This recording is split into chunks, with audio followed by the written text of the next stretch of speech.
In the heart of winter, Richmond, Virginia wore a veil of frost. Delicate ice crystals clung to bare tree branches as people bustled past with their coat collars turned up against the biting cold. From her cozy window seat above the street, Elena Marsh tapped out the final sentence of her article, pausing briefly to watch the hurried crowd below. She had carved out a respected place for herself as a seasoned economics reporter at the Richmond Herald. "Elena, I just wrapped up proofreading today's financial piece," called her colleague Tessa Johnson from the adjacent desk, one of the few people Elena considered a close friend. "Thanks," Elena replied with a smile. "I've still got to finish going through the quarterly earnings for the local businesses."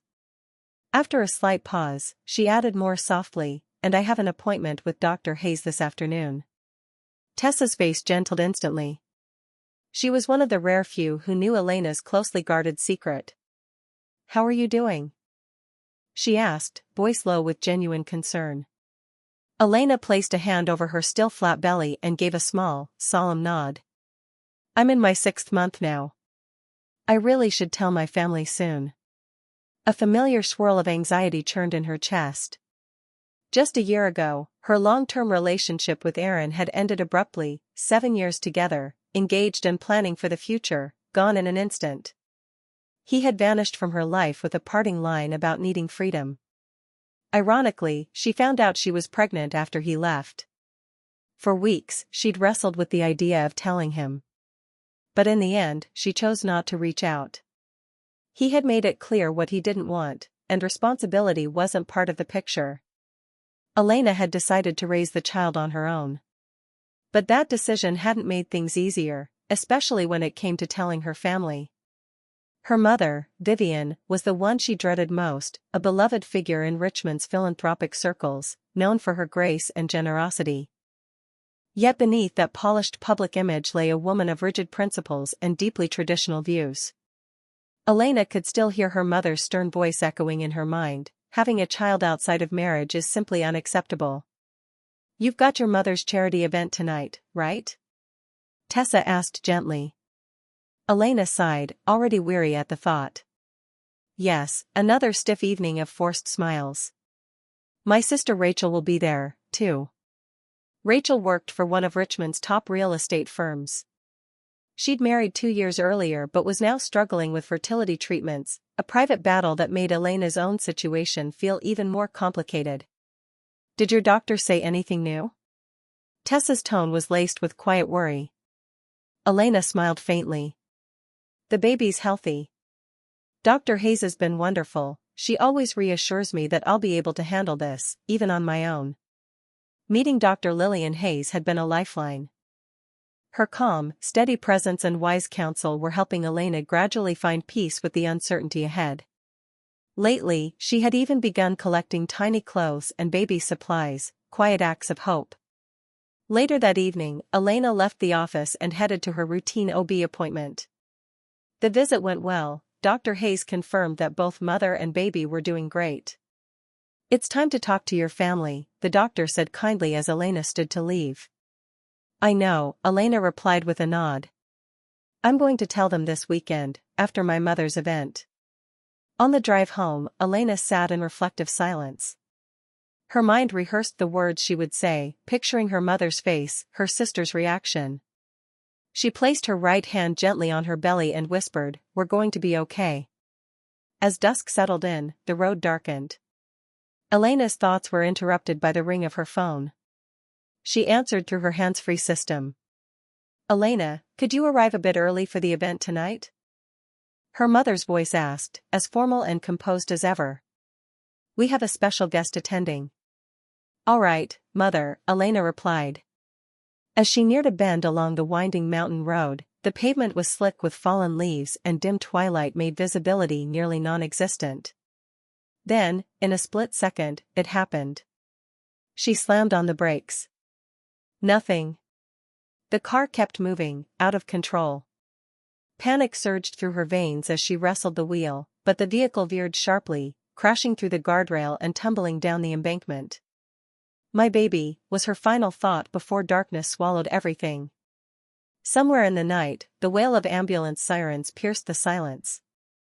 From the mangled car at the base of the cliff, paramedics worked quickly, carefully lifting Elena's unconscious body from the wreckage. Blood streaked her face, and bruising across her abdomen was already visible. At Richmond General's emergency room, a trauma team stood ready. Elena was rushed straight into surgery, where a team of doctors worked frantically to save her, and the life growing inside her. "Mrs. Marsh, your daughter is alive. She's still in the operating room, and we're doing everything we can," said head nurse Nancy Clark, gently explaining the situation to Vivian Marsh, who sat stiffly in the hospital's family lounge. Rachel sat close beside her, still dressed in her elegant gown from the charity event, her heels clicking restlessly against the linoleum floor. Vivian's voice trembled, breaking through the tension like a frayed thread. "What do you mean, pregnant?" The nurse blinked, confused. "Elena is 6 months along. It was recorded under your name, you're listed as her emergency contact." Vivian and Rachel turned to each other, stunned. A long, heavy silence passed between them. "We didn't know," Rachel murmured, her expression a mixture of surprise, discomfort, and something harder to name. Despite the surgical team's relentless effort, the outcome was heartbreakingly bittersweet. Elena survived the crash, but the baby did not. The trauma had been too severe. She remained unconscious for 3 long days. On the 4th morning, as soft light filtered through the blinds, Elena's eyes finally fluttered open. Her eyelids felt like lead, and her entire body ached with a dull, persistent throb. The sterile scent of the hospital mixed with the quiet beeping of machines around her. As her vision cleared, she saw the outline of her mother and sister sitting nearby, still dressed immaculately but with tension etched into their postures. "Elena!" Rachel exclaimed, standing quickly. "You're awake." Vivian leaned forward, taking Elena's hand. Her voice was unusually gentle, stripped of its usual sharpness. "The doctors were worried." Elena's voice was a rasp, barely above a whisper. "What happened?" "There was an accident," Vivian answered. "You went off the side of a mountain road. The car crashed. You're incredibly lucky to be alive." Elena's memory came back in fragments. The road. The curve. The brakes, failing. Her breath caught. Her hand drifted to her abdomen. It was flat. Tears welled instantly. "The baby," she whispered, her voice cracking. A crushing silence filled the room. Vivian exhaled slowly. "The baby didn't survive," she said, her tone disturbingly even. "But it's for the best, considering you're not married." Elena blinked, stunned. Her mother's words sliced sharper than any injury she'd sustained. Rachel, trying to lighten the moment, let out a dry laugh. "Imagine the headlines. A baby born out of wedlock? That would have been mortifying." Pain surged through Elena's chest, not physical, but deep and aching. Their words didn't just hurt. They invalidated everything she'd been fighting to protect. She turned her face toward the window and silently cried. "Why didn't you tell us?" Vivian asked, her voice stiff again. "Whose child was it? Aaron's?" Elena didn't respond. The question wasn't really a question, it was an accusation wrapped in disapproval. And the use of "was" that crushed her. "It's okay," Rachel said, resting a hand on Elena's shoulder. "Maybe this was God's will. You're still young. One day you can have a family, the right way." The right way. The words echoed like a judgment. Did that mean her path, the one she had chosen, was wrong? Was deciding to raise a child on her own something to be ashamed of? Vivian stood. "You should rest. We'll come back later." Without another word, the two women swept out of the room, leaving a silence behind that felt louder than their presence. Just then, Nurse Nancy entered. She saw the tears streaming down Elena's face and walked over, gently taking her hand. "It's okay, Miss Marsh," she said softly. "You don't have to hold it in. It's okay to cry." "My baby," Elena choked out, her voice raw with sorrow. "I heard what your family said," Nancy replied, her expression sad. But you need to know, surviving what you did? That's nothing short of a miracle. Elena swallowed hard. Does Dr. Lillian Hayes know? We've already contacted her. She'll come see you tomorrow. That promise brought Elena the smallest sliver of relief. Dr. Hayes wouldn't judge her. She would understand the weight of what Elena had lost. Later that afternoon, as Elena dozed lightly, there was a knock at the door. She opened her eyes to see an unfamiliar man step quietly into the room. Miss Marsh? Sorry to disturb you. I'm Detective Cole Bennett, Richmond Police. He looked exhausted, but his face was kind. Police? Elena asked weakly, struggling to sit up. Is something wrong? Detective Bennett pulled up a chair beside her bed and lowered his voice. We've been investigating your accident. After examining the crash site and your vehicle, we noticed some irregularities. Elena's brows furrowed in confusion. Irregularities? He met her gaze directly. Miss Marsh, we have reason to believe your accident may not have been accidental. His words settled like lead in the air, hanging there with ominous weight. Elena blinked, stunned. Not an accident? There are signs the brake line was cut intentionally, he explained gently. Someone may have tried to harm you. Her breath caught. Someone had done this? They hadn't just targeted her. They'd tried to take her baby, too. Just as Detective Bennett was about to speak again, the hospital room door swung open. Vivian and Rachel stepped back inside. Vivian's eyes narrowed. Who are you? Vivian didn't bother hiding the exhaustion in her voice. And who are you? Detective Cole Bennett, Richmond Police. He stood and held out his badge. I'm in charge of investigating your daughter's car accident. Vivian raised a skeptical brow, her tone frosty. The accident? Is that really necessary? It seems a bit excessive. It's standard procedure, the detective replied evenly, though his eyes remained sharp, subtly studying both Vivian and Rachel as he spoke. He continued, voice calm but direct. After a thorough examination of Miss Marsh's vehicle, we found clear signs that the brake line had been intentionally severed.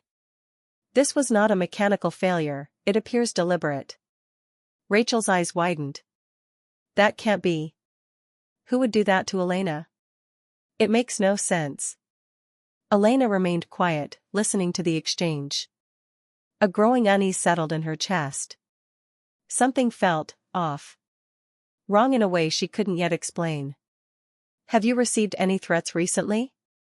Detective Bennett asked, turning to Elena. Given your profession, it's possible you've upset someone. Elena shook her head weakly. I cover economics. It's not exactly controversial reporting. I can't think of anyone who'd go that far. You're overthinking this, Vivian cut in, arms folded tightly. It was probably just a malfunction. The car was old, wasn't it? Miss Marsh's vehicle is a 3-year-old model, Bennett said, flipping open his notebook. It passed inspection at an authorized dealership just 2 weeks ago. No issues were reported with the brake system. Color drained from Vivian's face, but she stayed silent. So what? She finally muttered.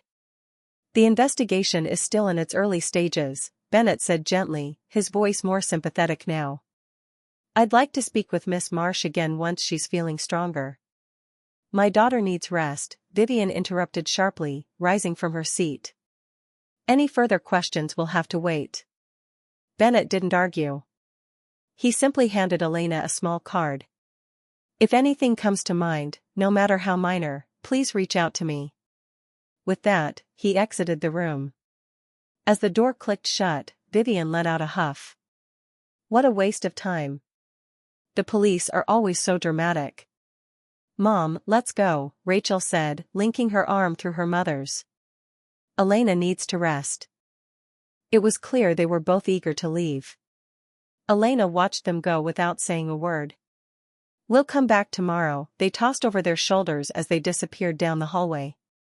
Alone again, Elena lay still, replaying the detective's words in her mind. Not an accident. Someone had wanted her gone, and in doing so, they'd taken her baby. The thought struck like lightning through her chest. Tears rolled down her cheeks, silent and endless.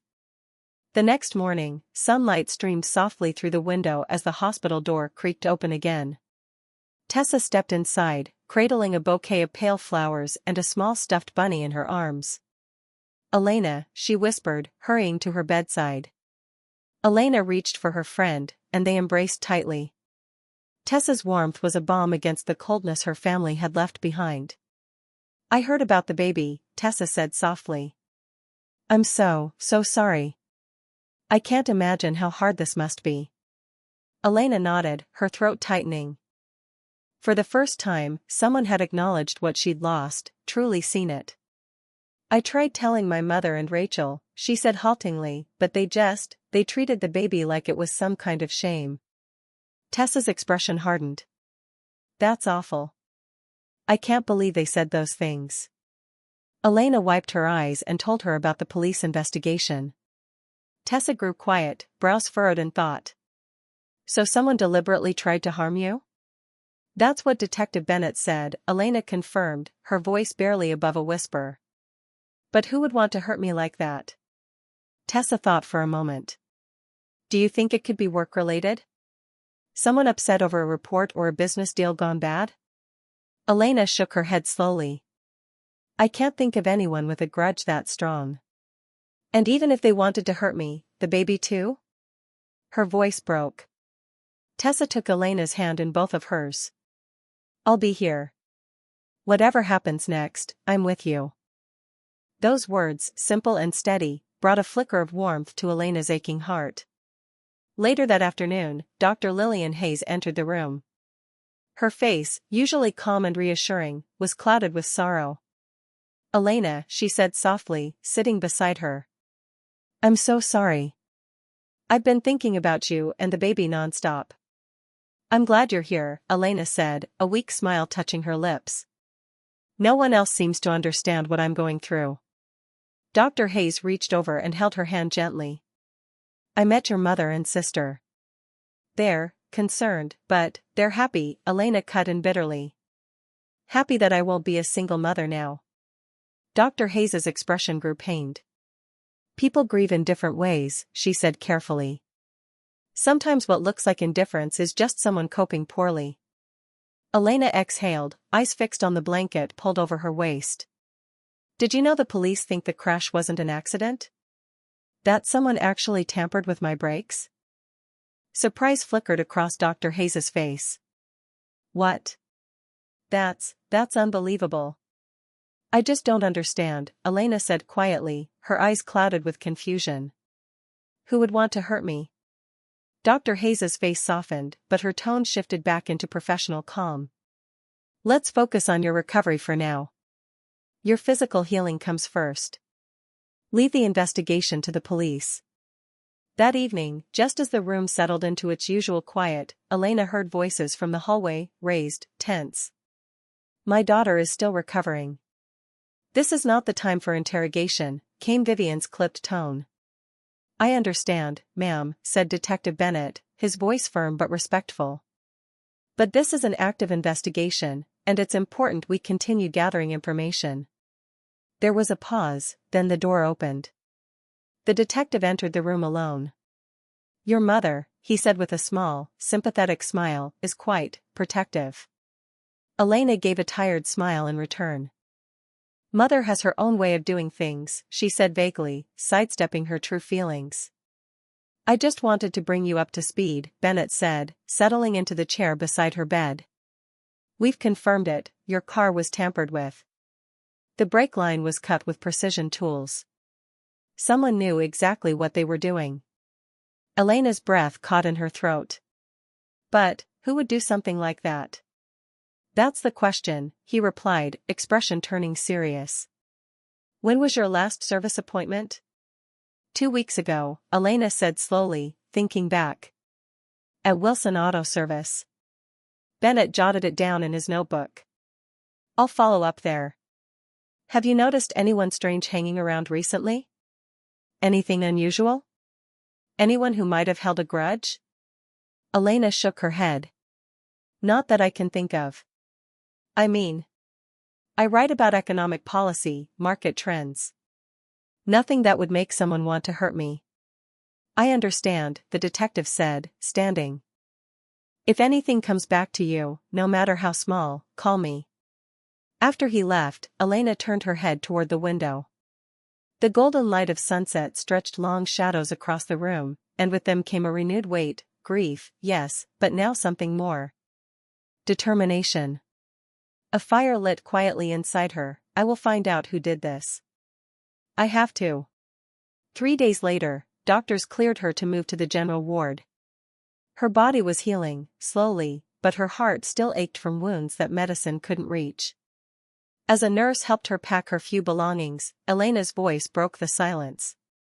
What happened to my baby? She asked quietly. Nurse Nancy paused, her eyes gentle. The remains are with the medical examiner. It's standard when a police investigation is involved. Elena blinked. An autopsy? Nancy nodded. It's part of the process. Once the investigation is complete, you'll be able to decide how you want to say goodbye. Elena lowered her gaze, then nodded slowly. I'll hold a funeral, she thought. Even if no one else comes. Even if they don't understand. Before she left the room, she laid a hand on her belly, once home to a new life. Now, only silence remained. I won't forget you, she promised in a whisper. On the day of her discharge, Elena stepped carefully into the fresh air with Tessa supporting her arm. The doctors had ordered 2 full weeks of rest, but her heart refused to wait. As they approached the car, Elena looked at Tessa. Can we make a stop first? Tessa studied her with concern. Where do you want to go? I want to see Detective Bennett. The Richmond Police Department loomed in the city center, its stone facade solid and imposing. At the front desk, Elena gave her name. Moments later, Detective Bennett emerged from the back hallway, visibly surprised. Miss Marsh, he said, greeting her with a nod. I didn't expect to see you out of the hospital already. Shouldn't you still be resting? I need answers, Elena said, her voice steady. My baby died. I can't just sit around doing nothing. He led them to a small conference room and laid a manila folder across the desk. Actually, he said, flipping it open, we do have some new developments. He spread out a few documents. I visited Wilson Auto Service. According to their records, your car was in perfect condition after the last inspection. So the sabotage had to happen afterward. Elena leaned in, her brow furrowing. So someone got to my car after it left the garage? That's what we believe, the detective said. And there's more. An employee at the shop recalled something odd. A man came in the day after your service appointment asking about your car. Elena's eyes widened. What kind of man? Middle-aged, well-dressed, gray suit. Claimed the car belonged to his daughter. His daughter, Elena repeated slowly. Then her breath caught. You think it might have been Wallace? My mother's driver? We're investigating that possibility, the detective replied carefully. We questioned Mr. Wallace. At first, he denied it. But when we pressed, he admitted he had examined the car. Claims he was only checking its condition. Tessa gasped. Elena, could your mother have asked him to do something? Elena shook her head, stunned. Mother is strict, yes, but she wouldn't go that far. She couldn't. But her voice lacked conviction. The seed of doubt had been planted, and it was growing roots. But, why? Elena whispered. That's the problem, Detective Bennett replied with a heavy sigh. We still don't have a clear motive. He studied her face carefully.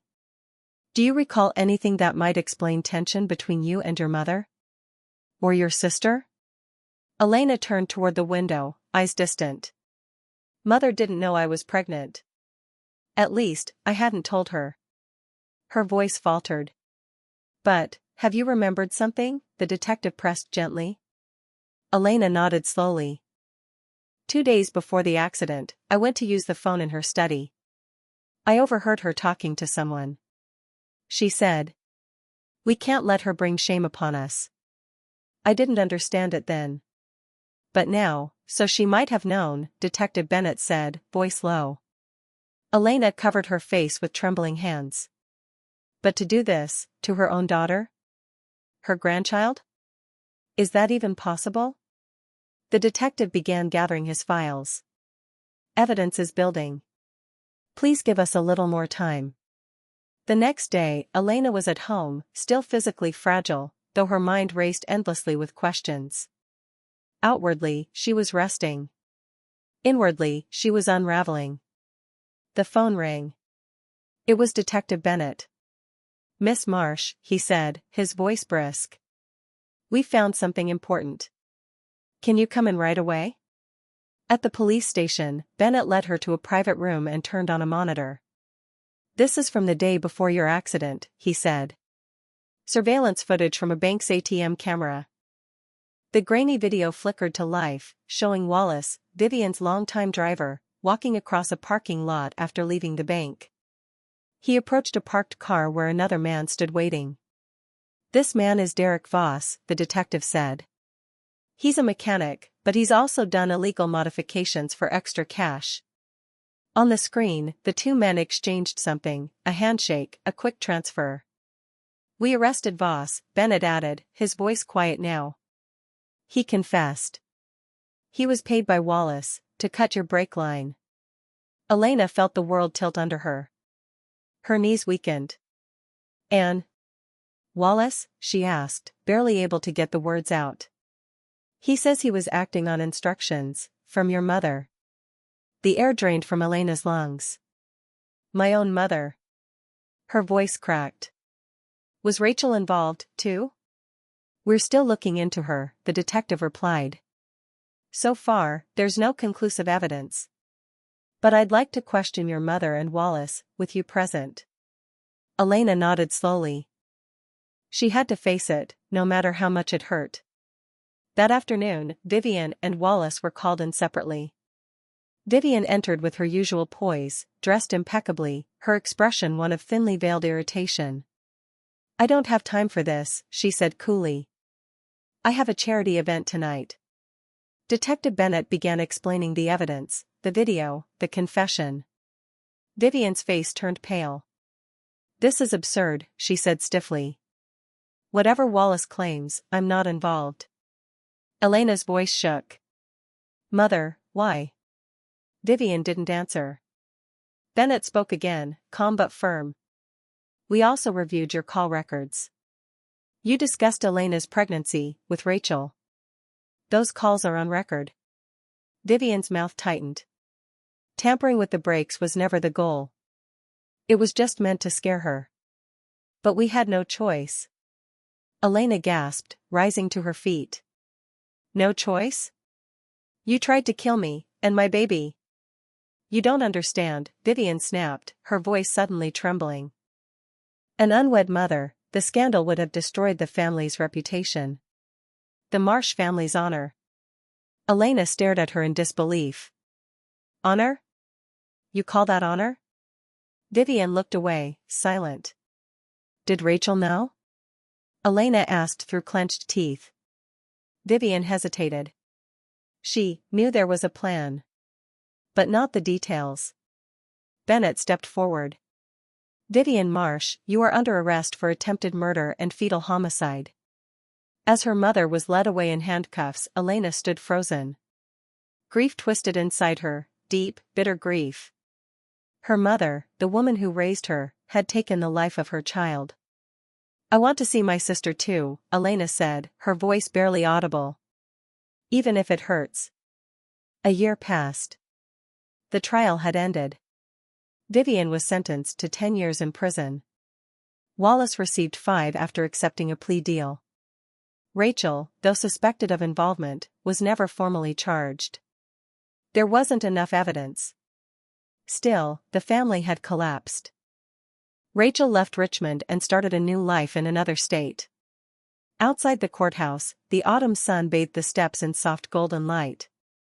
It's over, Elena murmured, her voice barely rising above the breeze. Justice has been served, Detective Bennett said, resting a hand on her shoulder.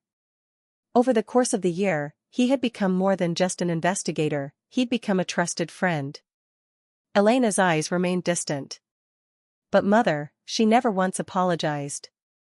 She still believed it was all for the family's name. Tessa stepped beside her. But you're not like her, Elena. You're choosing your own path. They drove together, the autumn leaves swirling outside the window in bursts of gold and red. Their destination, a small, quiet cemetery just beyond the city. Elena stepped out, carrying a bouquet of white roses. In the center of a grassy plot stood a modest headstone. Grace Marsh. Elena knelt, laying the flowers gently at its base.